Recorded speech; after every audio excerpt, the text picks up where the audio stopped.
వక్రతుండ మహాకాయ సూర్యకోటి సమప్రభ నిర్విఘ్నం కురు మే దేవా సర్వకార్యేషు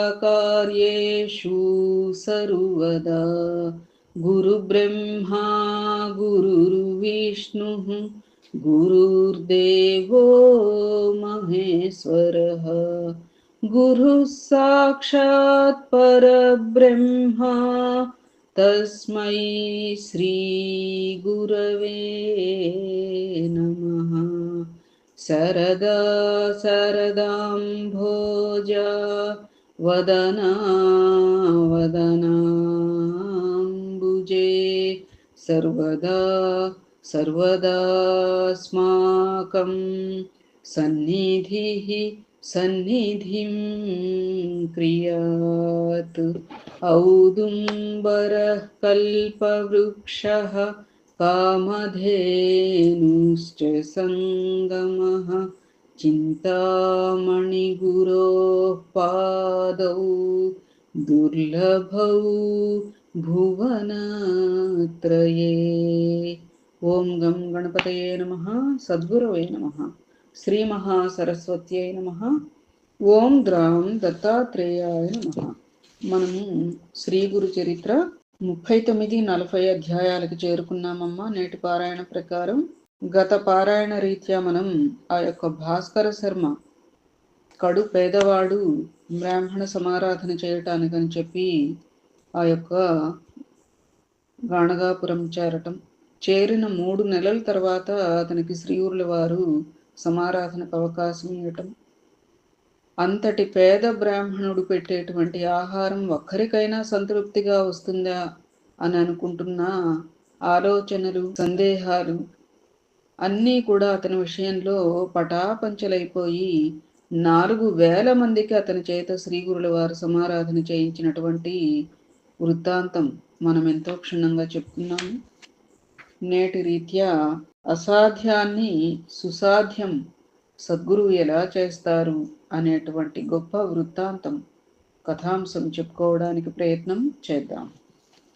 అయితే ఈ అధ్యాయం పరంగా శ్లోకం ఏమిటి అంటే, అశ్వత్థ సేవామాదిశ్య పుత్రౌ యోధాత్ ఫలప్రదః చిత్రకృత్ వృద్ధవంధ్యాయై శ్రీదత్త శరణం మమ. శ్రీ గణేశాయ నమః. శ్రీ సరస్వత్యై నమః. శ్రీ గురుభ్యో నమః. సిద్ధయోగి ఇంకా ఇలా చెప్పారు. గంధర్వపురంలో సోమనాథుడనే సదాచార సంపన్నుడైన వృద్ధ బ్రాహ్మణుడు ఉండేవాడు. అతనిది ఆపస్తంభ శాఖ, సౌనకస గోత్రం. అతని భార్య గంగాంబకు 60 ఏళ్లు నిండిన సంతతి కలగలేదు. ఆమె నిత్యము శ్రీగురుని దర్శించి వారి పాదాలను పూజించి ఆరతిచ్చి సాష్టాంగ నమస్కారం చేసి తిరిగి వస్తూ ఉండేది. మా పుట్టింటి వారి గోత్రం కూడా సౌనకస గోత్రం అన్నమాట. ఇలా ఆమె కొన్ని సంవత్సరాలు తదేక దీక్షతో ఉండేది. ఒకనాడు స్వామి నవ్వుతూ ఆ మహా ఇల్లాలితో, అమ్మా, ఇన్నాళ్లుగా మమ్మల్ని సేవిస్తున్నావు, నీ అభీష్టమేమిటో ఎన్నడూ చెప్పలేదే, ఇప్పటికైనా చెబితే గౌరీనాథుని కృప వలన నీ కోరిక నెరవేరుతుంది అన్నారు. ఆమె ఎంతో సంతోషించి దోసిలి యొగ్గి కన్నీరు కారుస్తూ ఇలా చెప్పుకున్నది, స్వామి, కొడుకులు లేని వారికి ఉత్తమగతులు ఉండవు కదా, అందువలన గొడ్రాలుగా ఉండటమే మహా దోషమైంది.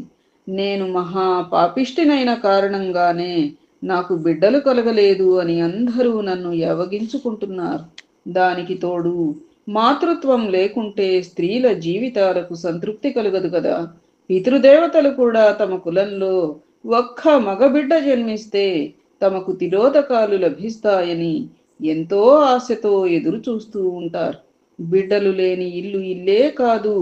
అటువంటప్పుడు చంకన బిడ్డనెత్తుకునే అదృష్టానికి నేను నోచుకోలేదు. అలాగే నాకు 60 ఏళ్లు నిండిపోయాయి. మాకు మా పితృదేవతలకు తిలోదకాలిచ్చేవాడు లేకుంటే మాకు పున్నామ నరకం తప్పదాయే. స్వామి, అయిందేదో అయిపోయింది. మరు జన్మలోనైనా నాకు బిడ్డలు కలిగేలా అనుగ్రహించండి చాలు. అని ఆయన పాదాలకు నమస్కరించింది. శ్రీగురుడు నవ్వుతూ, ఓసి పిచ్చి తల్లి, ఏమి కోరిక కోరావమ్మా? ఎప్పుడో రాబోయే జన్మ సంగతి ఇప్పుడెందుకమ్మా? అప్పుడు బిడ్డలు కలిగినా వాళ్ళు మేమిచ్చిన వరం వలన కలిగినట్లు నీకెలా తెలుస్తుంది? నీవు నిత్యము మమ్మల్నింత శ్రద్ధగా సేవించినందుకు మాకు ఎంతో సంతోషమైంది. కనుక నీవు కోరినది ఈ జన్మలోనే లభించేలా వరమిస్తున్నాం. కొద్ది కాలంలోనే నీకు ఒక కూతురు ఒక కొడుకు కలుగుతారు అని ఆమెను దీవించినారు. అప్పుడు గంగాంబ తన కొంగును ముడివేసుకుని స్వామికి నమస్కరించి, స్వామి, ఒక్క మనవి చేసుకుంటాను, నాపై కోపగించవద్దు. నేను బిడ్డల కోసం ఎన్నో తీర్థయాత్రలు చేశాను. పుణ్యతీర్థాలలో స్నానం చేశాను. రావి చెట్టుకు ప్రదక్షిణలు చేస్తే బిడ్డలు కలుగుతారని లోకులు చెప్పింది నమ్మి కనిపించిన రావి చెట్టు కల్లా ఇంతవరకు ప్రదక్షిణలు నమస్కారములు చేసి చేసి అలసిపోయాను. అలానే నా వయస్సంతా చెల్లిపోయింది. ఇటువంటి నాకు మీ వరం ఎలా ఫలించగలదా అని ఆలోచనగా ఉన్నది. అలా అని త్రిమూర్తి స్వరూపులైన మీ వాక్కు ఎన్నటికీ వ్యర్థం కాదన్న ధైర్యం లేకపోలేదు. అట్టి విశ్వాసంతోనే ఇలా కొంగును ముడివేసుకున్నాను. ఇంతకు నాకు కలిగిన సందేహమిది. నేను వచ్చే జన్మలోనైనా బిడ్డలు కలగాలని కోరుకుంటూ ఉంటే మీరు ఇప్పుడే ప్రసాదిస్తామన్నారు. అయినప్పటికీ ఇన్నాళ్లుగా నేను కాళ్ళు నొప్పులు పుట్టేలాగా రావి చెట్లకు ప్రదక్షిణం చేసినందువలన కలిగిన ప్రయోజనమేమిటి అని విన్నవించింది. కొంగును ముడివేసుకున్నాను అని అంటే, ఇప్పుడు మునుపటి వాళ్ళు ఎవరన్నా మహనీయుల దగ్గరికి, భగవంతుడి దగ్గరికి అట్లా వెళ్ళినప్పుడు ఎవరైనా వాళ్ళు అనుకున్న ప్రకారంగా ఆ కోరిక నెరవేరుతుంది అని అన్నారనుకో, వెంటనే సత్యమగుగాక అన్నట్లుగా అట్లా కొంగు ముడి వేసుకునే వాళ్ళు అనమాట. అది ఆమె ఆవేదన చూచి శ్రీగురుడు నవ్వి ఇలా చెప్పారు, అమ్మాయి, నీవు చేసిన అశ్వత్థ పూజ వలన నీకు ఎంతో పుణ్యం లభించింది. ఇప్పుడు అవివేకంతో నీవు దాన్ని నిందించి ఆ పుణ్యం కాస్త పోగొట్టుకోమోకమ్మా. నా మాట విని ఇక నుండి ఈ సంగమంలో ఉన్న ఈ రావి చెట్టుకు మాకు కలిపి నిత్యము ప్రదక్షిణ పూజ చేస్తూ ఉండు. మేమెప్పుడు అశ్వత్థ వృక్షంలో ఉంటాం. అందువలనే పురాణాలన్నీ దానిని అశ్వత్థనారాయణుడు అని కీర్తించినాయి. గంగాంబ, స్వామి, అట్టి విశ్వాసం నాలో నిలిచేందుకు అశ్వత్థ వృక్షం యొక్క ప్రాశస్త్యం వివరించండి. అప్పుడు తగిన శ్రద్ధ భక్తులతో నేను దీనిని సేవించగలుగుతాను అన్నది.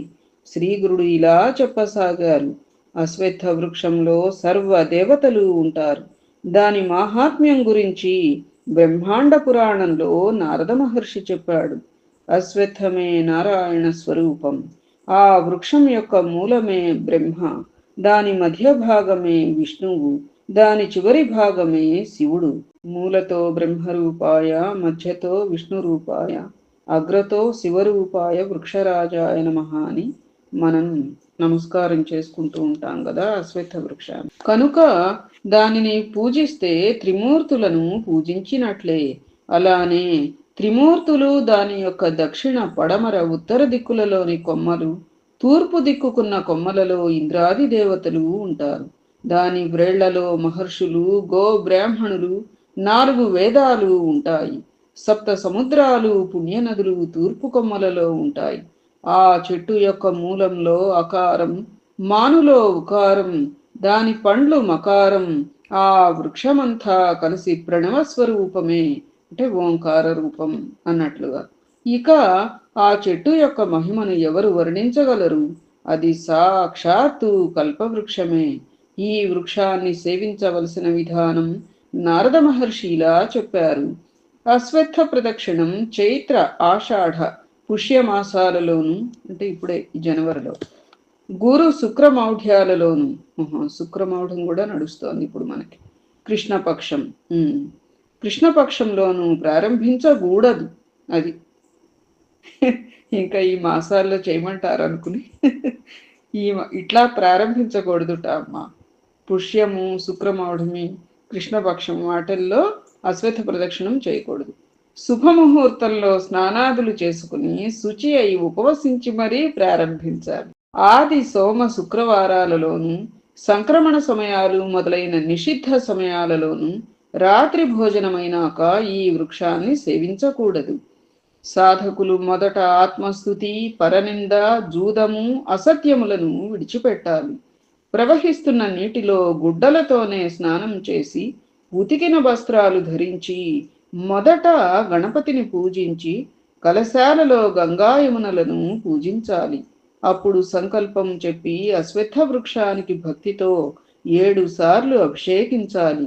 అప్పుడు మరలా స్నానం చేసి దేవతామయమైన ఆ వృక్షానికి పురుష సూక్త విధానంగా షోడశోపచార పూజ చేయాలి. అప్పుడు పీతాంబరం ధరించిన నారాయణుని 8 బాహువులు గలవానిగా ధ్యానించాలి. తరువాత విష్ణు సహస్రనామం చదువుతూ మౌనంగా గాని ఎంతో నెమ్మదిగా ప్రదక్షిణలు చేయాలి. ప్రతి ప్రదక్షిణానికి మొదట చివర నమస్కారం చేయాలి. ఇలా 2 లక్షల ప్రదక్షిణలు చేస్తే సర్వ పాపాలు నశించి 4 పురుషార్థాలు సిద్ధిస్తాయి. త్రికరణ శుద్ధిగా దానిపై దృష్టిని నిలిపి బిడ్డలు కలగాలన్న సంకల్పంతో ప్రదక్షిణ చేస్తే తప్పక కలుగుతారు. శనివారం నాడు ఈ చెట్టును త్రాకి మృత్యుంజయ మంత్రం జపిస్తే మృత్యు భయం తొలగుతుంది. అశ్వత్థాన్ని పూజించాక కోణస్థ పింగళో బభ్రు కృష్ణో రౌద్రాంతకో యమః సౌరి శనేశ్వరో మందః పిప్పలాదేవ సంస్థుతః అనే మంత్రం దృఢ విశ్వాసంతో జపిస్తే శనిదోషం కూడా తొలగి అభీష్ట సిద్ధి కలుగుతుంది. గురువారము అమావాస్య కలిసిన రోజున రావి చెట్టు నీడన స్నానం చేస్తే పాపం నశిస్తుంది. అక్కడ వేద విప్రునికి మృష్టాన్నం పెడితే 1,000,000 మంది బ్రాహ్మణులకు సమారాధన చేసిన ఫలితం ఉంటుంది. అక్కడ చేసిన గాయత్రి మంత్రజపం వలన 4 వేదాలు చదివిన ఫలితం ఉంటుంది. రావి చెట్టును స్థాపిస్తే 42 తరాల వారికి స్వర్గం లభిస్తుంది. దానిని కొట్టివేయడం మహాపాపం. పైన తెలిపిన రీతిన ప్రదక్షిణలు చేశాక ఆ సంఖ్యలో 10వ వంతు హోమం, అందులో 10వ వంతు బ్రాహ్మణ సమారాధన చేయాలి. ఈ వ్రతకాలంలో బ్రహ్మచర్యం అవలంబించాలి. ఉద్యాపన తరువాత బంగారు రావి చెట్టును, అలంకరించిన ఆవుదూడలను, గుడ్డతో కప్పిన నువ్వుల రాశిని ఉదారమైన దక్షిణలతో సౌశీల్యవంతులు కుటుంబీకులు అయిన వేద విప్రులకు దానమీయాలి. ఇలా చేస్తే తప్పక అభీష్టం సిద్ధిస్తుంది.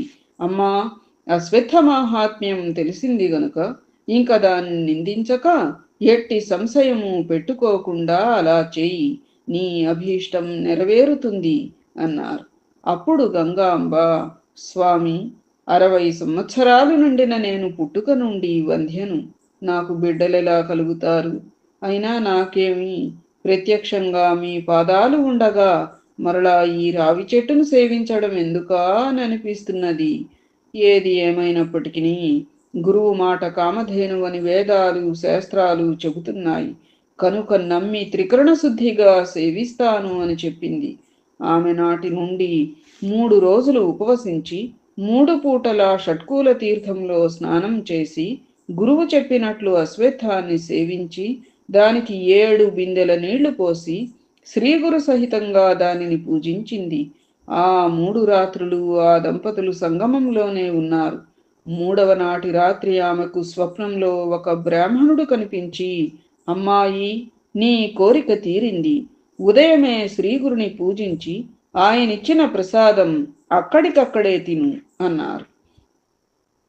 అలాగే 4వ రోజు ఉదయం సంగమంలో అశ్వత్థాన్ని సేవించి ఆ దంపతులు మఠానికి వచ్చారు. ఆమె ప్రదక్షిణం చేసి నమస్కరించగానే శ్రీగురుడు నవ్వి 2 పండ్లు ఆమెకిచ్చి, మీ లక్ష్యం నెరవేరింది. పారణ అయ్యాక నీవి పండ్లు తిను.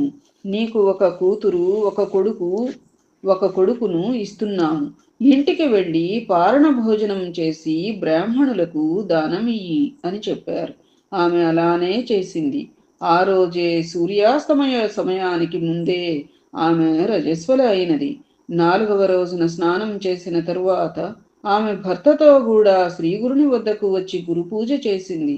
శ్రీగురుడు, నీకు పూర్ణాయుష్కులైన బిడ్డలు కలుగుతారమ్మా, నీకు ముక్తి లభిస్తుంది అన్నారు. 5వ రోజున భర్తృ సమాగమం వలన ఆమె గర్భం ధరించింది. ఆమె భర్త ఎంతో సంతోషించి పుంసవనము, 8వ నెలలో సీమంతము మొదలైన సంస్కారాలన్నీ ఘనంగా జరిపించినాడు. ఆమె 7వ మాసంలో మరలా శ్రీగురుని దర్శించి ఆశీస్సులు పొందినది. అప్పుడు శ్రీగురుని ఆజ్ఞ మేరకు ఆ పండు ముత్తైదువ వాయనదానమిచ్చింది. నల్లని వెంట్రుక ఒక్కటైనా లేకుండా జుట్టు నెరిసి పండ్లన్నీ పట్టు తప్పిన తరువాత కూడా ఆ వయస్సులో ఆమె గర్భవతి ఎలా అయిందని అందరూ ఆశ్చర్యంతో ముక్కున వేలేసుకున్నారు. శ్రీగురుని మహిమ ఎంతటిదో అందరికీ అర్థమైంది. ఆమెకు 9 మాసాలు నిండాక ఒక శుభముహూర్తంలో ఆమెకు ఆడపిల్ల పుట్టింది.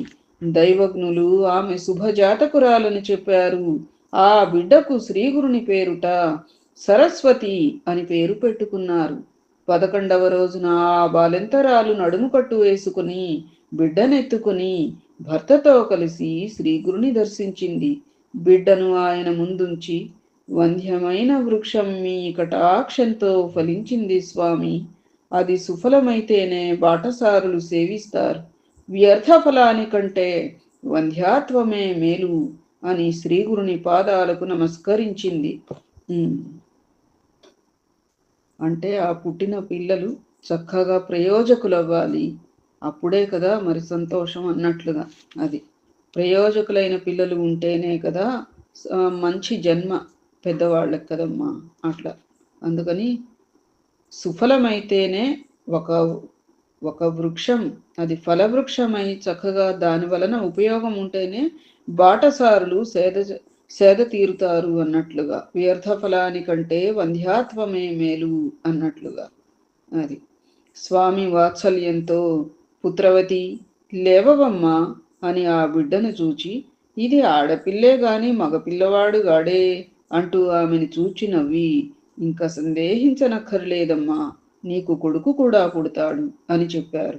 అప్పుడు ఆ పసిబిడ్డను తమ చేతిలోకి తీసుకుని నిమురుతూ, ఈ బిడ్డ దీర్ఘాయువు, సౌభాగ్యము, సౌశీల్యములతో ప్రసిద్ధికెక్కుతుంది. ఆమెకు పుత్ర పౌత్రాభివృద్ధి కలుగుతుంది. ఈమె సౌశీల్యం గురించి విని ఈమె దర్శనానికి దక్షిణ దేశం నుండి ఒక రాజు కూడా వస్తాడు. మీకు వేద శాస్త్ర పారంగతుడు, మహా ఐశ్వర్య సంపన్నుడు అల్లుడుగా దొరుకుతాడు.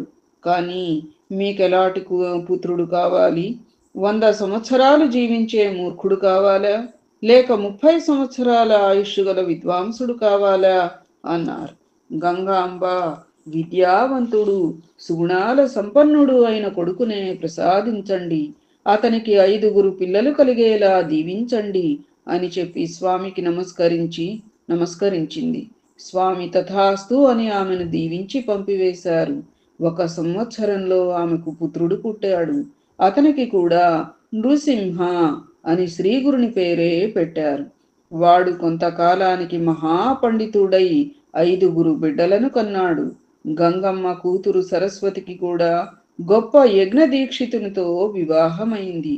అతని చేత యజ్ఞాలు చేయించుకోవడానికి కాశీ నుండి శ్రీమంతులు పండితులు వచ్చి అతనిని తీసుకువెళుతూ ఉండేవారు. శ్రీగురు కృప ఎంతటిదో చూచినావా నామధారక? వారి అనుగ్రహంతో అసాధ్యమైనది కూడా సుసాధ్యమవుతుంది అని వారిని దృఢ విశ్వాసంతో సేవించడమే మన కర్తవ్యం. సాయిరామ్. శ్రీదత్తాయ గురవే నమః. శ్రీ శ్రీపాద శ్రీవల్లభాయ నమః. శ్రీ నృసింహ సరస్వత్యై నమః. 39వ అధ్యాయం సంపూర్ణం. తదుపరి 40వ అధ్యాయ ప్రారంభం. శ్రీ గణేశాయ నమః. శ్రీ సరస్వత్యై నమః. శ్రీ గురుభ్యో నమః. సిద్ధయోగి శ్రీగురు లీలలు ఇంకా ఇలా వివరించారు. గంధర్వపురానికి ఒకనాడు నరహరి శర్మ అనే కుష్ఠురోగి వచ్చాడు. అతనిది యజుశాఖ, గార్గ్య గోత్రం. అతడు స్వామికి నమస్కరించి చేతులు కట్టుకుని ఇలా మనవి చేసుకున్నాడు. స్వామి, మీరు సాక్షాత్తు పరంజ్యోతి స్వరూపులని, భక్తులపై వాత్సల్యంతో ఇలా భూమి మీద అవతరించారని విని మిమ్మల్ని ఆశ్రయించడానికి వచ్చాను. నా జన్మ ఈ కాలి క్రింద మట్టి వలె వ్యర్థమైపోయింది. నాకు ఈ కుష్ఠువ్యాధి రావడం వలన ఎవరు నా ముఖం కూడా చూడకుండా నన్ను తిట్టుకుంటున్నారు. నేను వేదం అభ్యసించినప్పటికీ ఈ వ్యాధి వలన ఎవ్వరూ నన్ను భోజనానికి కూడా పిలవడం లేదు. అందరికీ జుగుప్స గొలుపుతూ ఇలా బ్రతకడం కంటే చచ్చిపోవటమే మేలనిపిస్తున్నది. ఎన్నో జన్మలలో చేసిన పాపాలన్నీ పేరుకొని నన్ను ఇప్పుడిలా కట్టి కొడుకుతున్నాయి. ఈ బాధ భరించలేకున్నాను. ఈ తెల్ల కుష్ఠురోగం తొలగించుకోవడానికి ఎన్నో వ్రతాలు ఆచరించాను, ఎన్ని తీర్థాలు సేవించాను, దేవతలెందరికో మ్రొక్కాను. కాని దేని వలన ఈ వ్యాధి కించిత్తైనా తగ్గలేదు.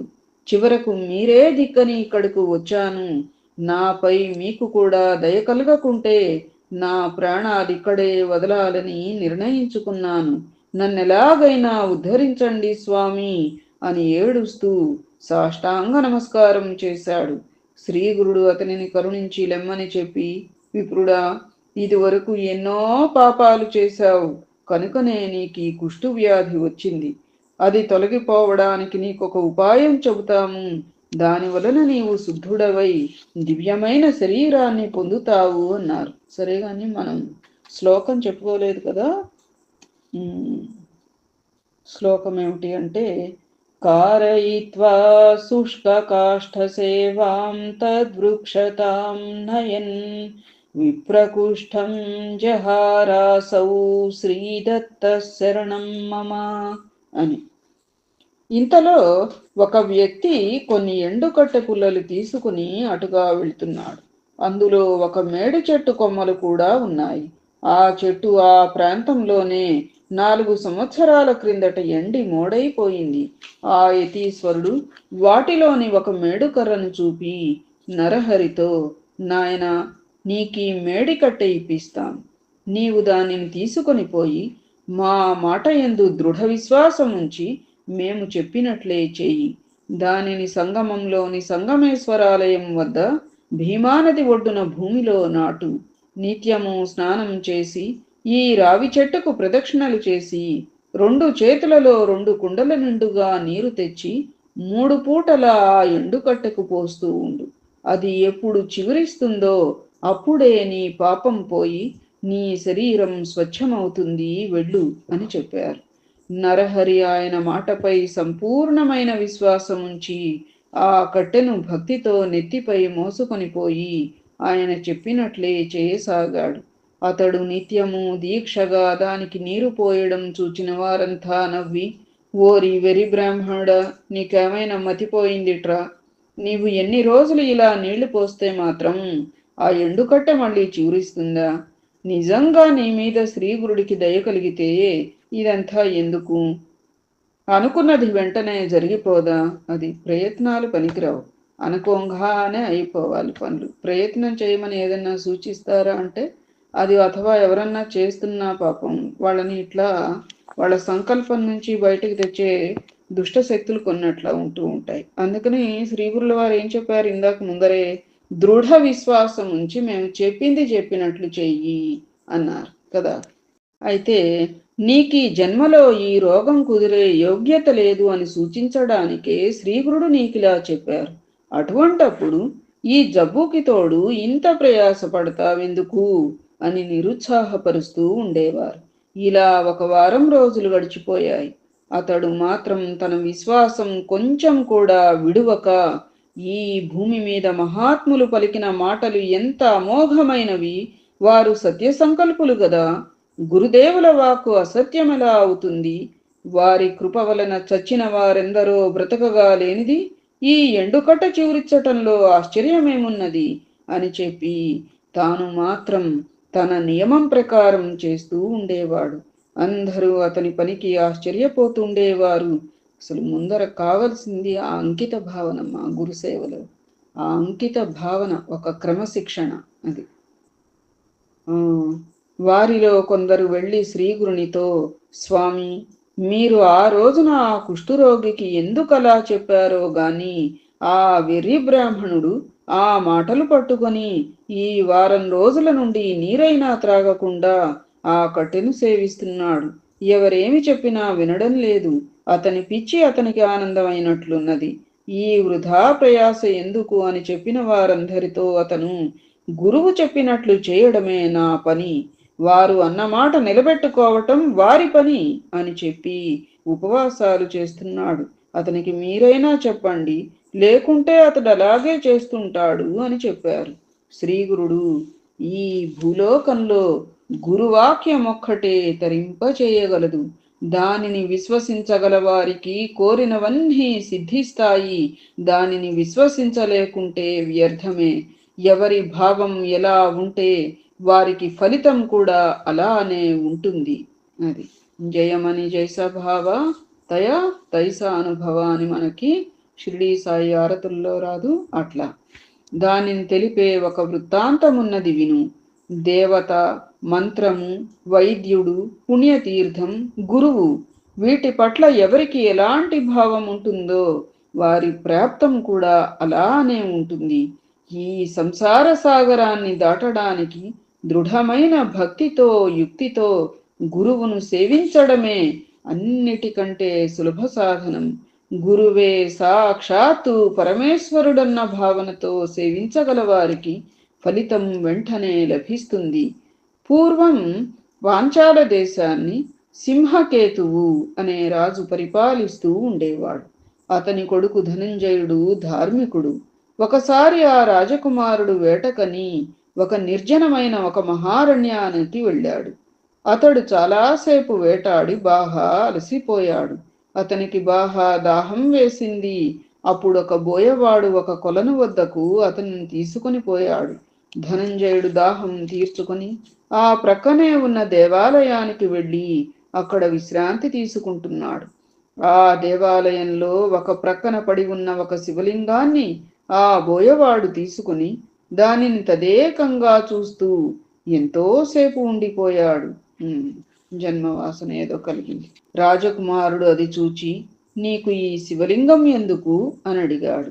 బోయవాడు, అయ్యా, నాకు చాలా కాలంగా శివ పూజ చేసుకోవాలనే కోరిక ఉన్నది. శివలింగం అన్నిటికంటే ప్రశస్తమైనదన్న భావంతో తీసుకున్నాను అన్నాడు. ధనంజయుడు సంతోషించి, ఇది అన్నిటికంటే ప్రశస్తమన్న మాట నిజమే, కనుక నీవు దీనిని భక్తితో పూజించుకో అన్నాడు. అప్పుడు ఆ బోయవాడు, అయ్యా, నేను అడవిలో పెరిగిన వాడిని, దీనిని ఎలా పూజించాలో నాకు తెలియదు. దయతో దీనిని పూజించే విధానం చెప్పండి, మీరే నా గురుదేవులు అని నమస్కరించాడు. అది తెలియని విషయాన్ని చెప్పేవారు గురువుతో సమానం కదా. అది ఆ రాజకుమారుడు ఇలా చెప్పాడు, అయితే చెబుతాను వినుము. దీనిని తీసుకొని పోయి నీ ఇంట్లో ఒక చోట శుభ్రం చేసి స్థాపించు. దీని రూపంలో సాక్షాత్తు శివుడే నీ ఇంట్లో ఉంటాడు. కనుక నీవు నీ భార్యతో కలిసి శ్రద్ధగా నిత్యము పూజ చేయి. ప్రతిరోజు శ్మశానం నుండి చితాభస్మం తెచ్చి అది శివునికి అర్పించు. నీవు ఎప్పుడేమి తిన్నా సరే ముందుగా దీనికి అర్పించి ఆయన ప్రసాదంగా తింటూ ఉండు అని చెప్పాడు. ఆ బోయవాడు ఇంటికి వెళ్ళి ఆ ప్రకారమే చేయసాగాడు. ఒకరోజు ఎంత వెతికినా అతనికి చితాభస్మం దొరకనే లేదు. అతను ఎంతో బాధపడి తన భార్యతో, అయ్యో, ఈరోజు శివునికి పూజ సరిగా జరగలేదు. గురువు ఉపదేశించినట్లే పూజ చేయాలి గాని మరో రకంగా చేస్తే ప్రయోజనం ఉండదు సరికదా. గురువు మాట జవదాటితే నరకము, దారిద్ర్యము వస్తాయి. గురువు చెప్పినట్లు చేస్తేనే పుట్టుక లేకుండా పోతుంది. అందుకోసం నేను ఎంత వెతికినా బూడిద దొరకనే లేదు. ఈ ఒక్కరోజు ఆయన చెప్పినట్లు చేయలేకపోతే ఇన్ని రోజులుగా చేస్తున్న పూజంతా వ్యర్థమైపోతుంది. పూజ సమయం కూడా దాటిపోతోంది. నేనేం చేయాలి? అది దొరకకుంటే నా ప్రాణమైనా విడుస్తాను అని దుఃఖించినాడు. అతని భార్య అతన్ని ఓదార్చి, దానికోసం అంత బాధపడతావేమిటి? మన ఇంట్లో ఎన్నో కట్టెలున్నాయి, వాటితో నన్ను దహనం చేసి ఆ బూడిద శివునికి అర్పించు, భయపడవద్దు. నీవు వ్రతభంగం చేసుకోవద్దు. శివ పూజ కోసం నా శరీరమే అర్పించటం కంటే సంతోషమేమున్నది? ఇది ఏ నాటికైనా చచ్చి బూడిద కావలసినదే కదా. అట్టి దానిని శివపూజ కర్పించటం కంటే కావలసినదేమున్నది అని ధైర్యం చెప్పింది. అప్పుడతడు, నీవు పడుచుదానివి, సంసార సుఖం కూడా నీవు పూర్తిగా అనుభవించలేదు, ఒక్క బిడ్డనైనా కనలేదు. సూర్యచంద్రుల సాక్షిగా నిన్ను ఏలుకుంటానని బాస చేసిన నేను నిన్ను చేతులారా చంపుకుంటానా? అలా చేస్తే నాకెంతో పాపం వస్తుంది. ఆడదానిని చంపినందుకు నన్ను అందరూ నిందిస్తారు. అంతటి పాపం చేస్తే శివుడు కూడా నన్ను క్షమించడు. నీ తల్లిదండ్రులకు కూడా న్యాయం చేసిన వాడనవుతాను అంటూ వలవలా ఏడ్చాడు. ఆమె, నీకెంత వెర్రి, నాపై నీకంత మోహమెందుకయ్యా? నీటి బుడగలాగా ఈనాడు ఉన్న శరీరం రేపు లేకుండా పోతుంది. పుట్టిన తర్వాత ఎవరైనా చావవలసినదే కదా. నా తల్లిదండ్రులు నన్ను నీకు అప్పగించాక నేను నీదాననే కదా. నేనేమైనా పరాయిదాన్నా? నీలో భాగాన్నే కదా. శివుని కోసం నీవు నన్ను దహనం చేస్తే నీ ప్రాణాన్నే అర్పించినట్లే అవుతుంది. నీ ప్రాణాన్నైన నన్ను శివునికి అర్పిస్తే అందులో తప్పేమిటి? అది నా అదృష్టమే గదా. అలా చేస్తే శివుడు మనిద్దరినీ రక్షిస్తాడు అని పట్టుబట్టి చివరకు అతనిని ఎలాగో ఒప్పించింది. అప్పుడు ఆమె ఇంట్లోకి వెళ్ళి తలుపు వేసుకుని ఇంటికి నిప్పు పెట్టమన్నది. అతడలానే చేసి సర్వము భస్మమైపోయాక దానినంతా భక్తితో లింగానికి అర్పించి కృతార్థుడనవగలిగానని ఎంతో ఆనందించాడు. తరువాత ఏకాగ్రమైన మనస్సుతో హృదయపూర్వకంగా శివునికి నమస్కరించి అలవాటు ప్రకారం ప్రసాదం తీసుకోవడానికి రమ్మని తన భార్యను కేకవేశాడు. శివుని అనుగ్రహం వలన ఆమె తిరిగి బ్రతికి శరీరంతో నడిచి వచ్చింది. వారిద్దరూ శివుని ప్రసాదం తిన్నాక చూస్తే వారి ఇల్లు వెనుకటి వలనే చెక్కు చెదరకుండా నిలిచి ఉన్నది.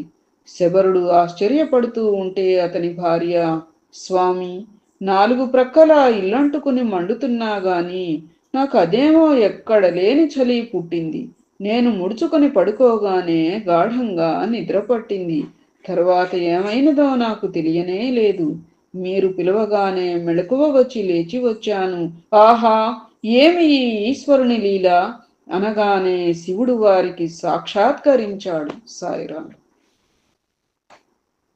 వారు నమస్కరించగానే జీవితాంతంలో వారు 1,000,000 సంవత్సరాలు స్వర్గలోకంలో నివసించేలా వరమిచ్చి అదృశ్యమయ్యాడు. దేని ఎందైనా పూర్ణ విశ్వాసముండాలే గాని ఎంతటి ఫలితమైనా లభించగలదు. కనుక కుష్ఠురోగి అయిన నరహరి చేస్తున్న సేవకు ఫలితం ఉండకపోదు. ఎవరి భావానికి తగిన ఫలితం వారికి తప్పక లభిస్తుంది అన్నారు శ్రీగురుడు.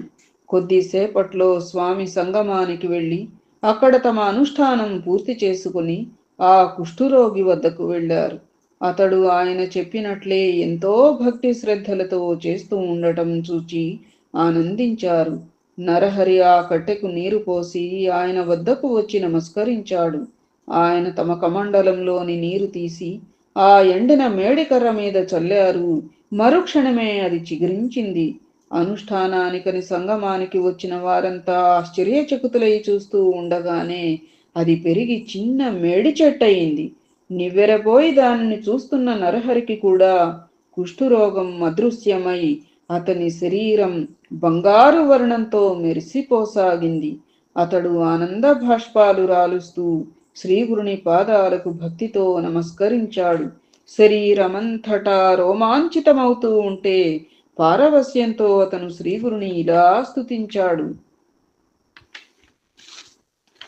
1,000,000 సూర్యుల తేజస్సు, 1,000,000 చంద్రుల చల్లదనం కలిగి దేవతలందరి చేత పూజింపబడే విశ్వాశ్రయుడు, భక్తప్రియుడు, శ్రేష్ఠుడు అయిన అత్రిపుత్రుడవైన ఓ నృసింహ సరస్వతీ స్వామి, నీకు నమస్కారం.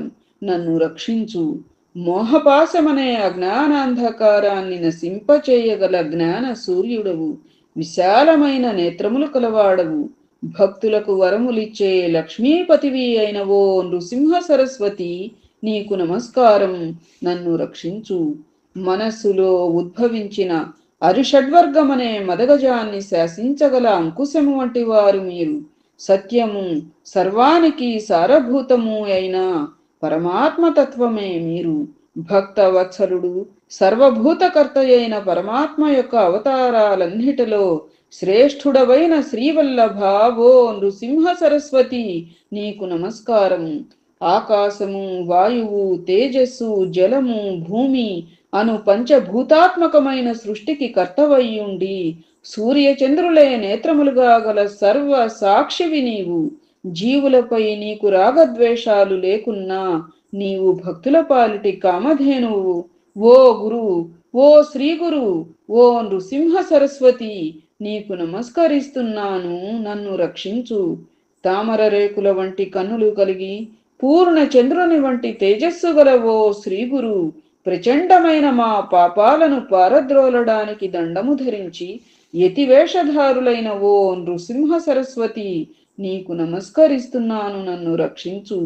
మీ పాదకమలాలను వేదాలు శాస్త్రాలు స్తుతిస్తున్నాయి. నాదబిందు కళాస్వరూప, నీవు వాటికి కూడా అతీతుడవయ్యుండి మూడు విధములైన తాపాలతో పీడించబడుతున్న భక్తుల పాలిటి కల్పవృక్షమా, ఓ నృసింహ సరస్వతి, నీకు నమస్కారము, నన్ను రక్షించు.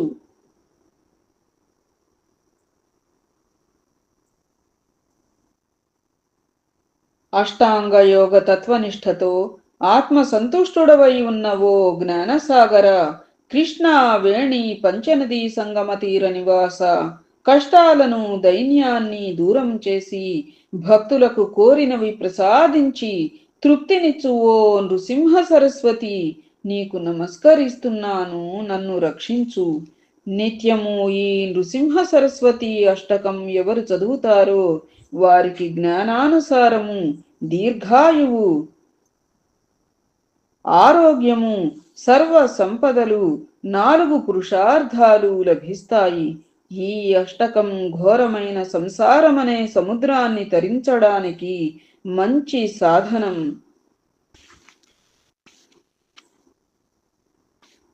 ఇందుకోటి అని స్టార్ట్ అవుదమ్మా స్తోత్రం అది.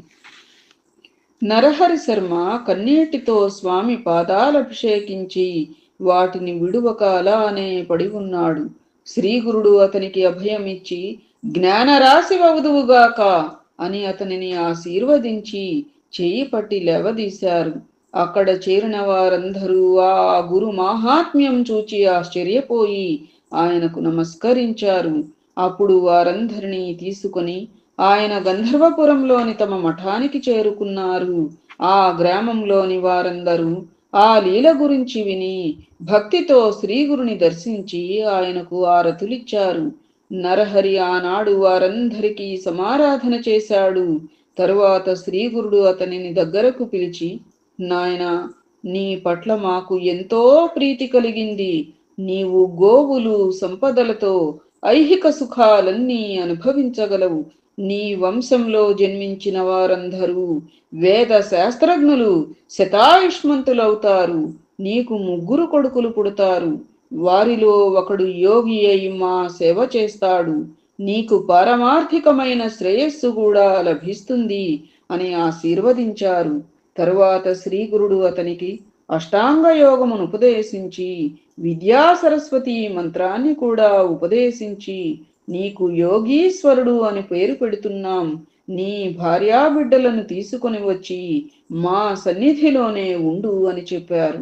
నామధారక, శ్రీగురుని ప్రసాదం వలన నరహరి శర్మకు 3 కొడుకులు పుట్టి గురుభక్తి వలన ఎంతో వృద్ధిలోనికి వచ్చారు. స్వామిని నమ్మిన వారిని ఆయన ఎంత అనుగ్రహిస్తారో చూచాము కదా. అంతేకాదు, భక్తితో అతను చేసిన స్తోత్రం అంటే శ్రీగురునికి ఎంతో ప్రీతి. ఆ స్తోత్రంలో వ్యాకరణ దోషాలు, ఛందో దోషాలు ఉన్నాయి. ఎవరైనా ఆ తప్పులు దిద్దబోతే శ్రీగురుడు అంగీకరించక ఆ స్తోత్రం అలానే చదవాలి అని చెప్పేవారు. శ్రీదత్తాయ గురవే నమః. శ్రీ శ్రీపాద శ్రీవల్లభాయ నమః. శ్రీ నృసింహ సరస్వత్యై నమః. శ్రీ గురు చరిత్ర 39-40 అధ్యాయాలు సంపూర్ణం. ఏ తత్ఫలం సర్వం సద్గురు చరణారవిందార్పణమస్తు. సద్గురవే నమః. శ్రీమాత్రే నమః. ఓం ద్రాం దత్తాత్రేయాయ నమః. శుభం భూయాత్.